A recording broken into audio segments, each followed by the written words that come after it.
Fala, pessoal! O Grêmio conseguiu sair da zona do rebaixamento depois de 11 rodadas. Estava lá desde a 9ª rodada, quando tinha perdido para o Botafogo, e saiu na primeira rodada do retorno, a 20ª, que foi contra o Vasco. O Grêmio jogando como mandante, mas jogando lá na Arena Condá, que é a casa da Chapecoense. E o Grêmio mereceu, as estatísticas mostram isso. Foi 20 finalizações a 12 para o Grêmio, 3 na direção do Grêmio, 1 na direção do gol do Vasco. O Vasco, na direção do gol, foi uma que ele botou uma bola na trave com Verratti. O Grêmio, desde o início, foi mais insinuante. O Soteldo foi o destaque do time, porque ele ia para cima, driblava, incomodava a zaga adversária. E não era um jogo fácil, porque primeiro o Vasco vem de um bom momento.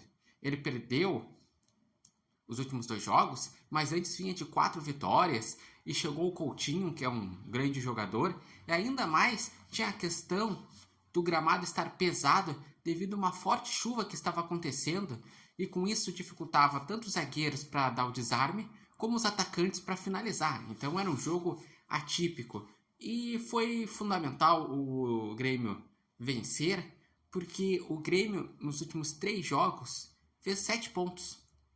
E foi só confronto direto. Primeiro foi o Vitória em casa, que ele precisava ganhar para não se afundar no campeonato. Depois, contra o Corinthians, empatou, mas empatou porque deram um pênalti para o Corinthians, que não era pênalti, senão era para o Grêmio ter ganhado, até porque jogou melhor do que o Corinthians lá na casa do Corinthians. E nesse jogo foi melhor que o Vasco. Só sofreu nos últimos 20 minutos, que acabou ficando mais recuado. O Vasco começou a pressionar, mas soube segurar bem.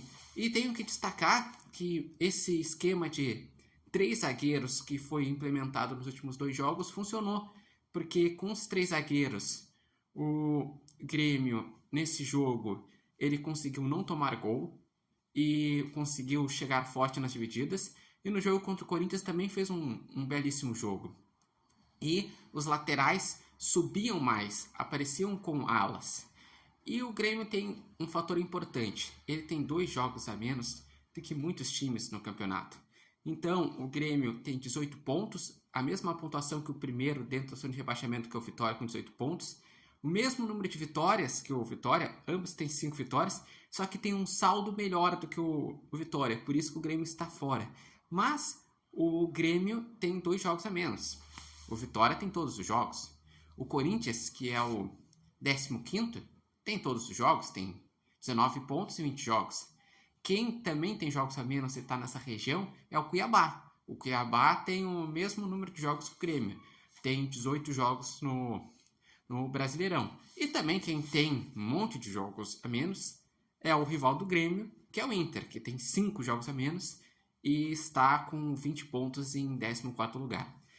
E o Grêmio, o principal que ele tem mostrado nos últimos jogos é mais vontade, um futebol melhor, e está mostrando para o torcedor gremista que sim, a missão é difícil, mas o Grêmio pode sim se escapar do rebaixamento. Inclusive, eu venho falando nos meus debates que eu acredito que no final do campeonato o Grêmio vai se escapar do rebaixamento, mas com sofrimento. Mas eu acredito que vai se escapar, porque ainda tem a volta da Arena, ainda tem a volta do Diego Costa, e querendo ou não, o time do Grêmio tem as suas dificuldades, mas ele, bem montado, ele consegue entregar um futebol pelo menos razoável para conseguir se escapar. Não vai ter brilhantismo. Para mim, o Grêmio no máximo pega uma vaga na Sul-Americana, mas pelo menos no momento o torcedor tricolor respira aliviado por, depois de 11 rodadas, estar fora da zona de rebaixamento. Mas deixem aqui nos seus comentários como que viram esse jogo, quem foi o destaque, o que acharam, acreditam que o Grêmio vai conseguir seguir se recuperando e não ser rebaixado, a sequência também do Grêmio nos próximos jogos, porque os próximos 4 meios de semana vai ter jogos da Copa do Brasil e jogos da Libertadores, que o Grêmio tem no dia 31 de julho e 7 de agosto, Copa do Brasil contra o Corinthians.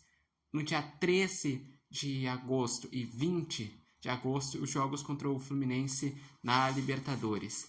Lembrando que esse vídeo é um oferecimento de Nova Marca e Barbearia Independência e vocês podem acompanhar o Repórter Matheus Wolff no Instagram, no TikTok e no canal do YouTube Repórter Matheus Wolff.